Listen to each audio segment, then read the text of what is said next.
Hi, and I wanted to show you what I use for math for my first grader. We do Math UC. He just started Gamma. He was doing beta all year until about 3 weeks ago. It comes with the block set. And then we use the Kumon books, just the early ones like the Money, Time, and Number Games.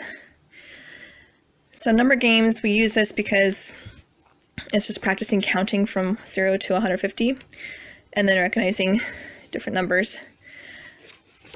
I think that's an important skill that kids need a lot of reinforcement with. Now, Math UC does cover time and money, but not long enough, I don't think, for my kids to learn it. So we do the Kumon books. This is actually the second time book we've used this year. The first one is just hours and half hours, and then this is minutes. And they just practice writing what the time is every day.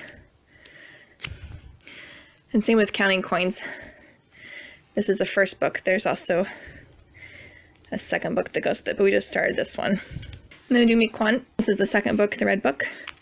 And I like Miquon because it reinforces things they've already learned and also introduces new things that they haven't learned, like fractions and multiplication and division. So that's what we use for first grade for math.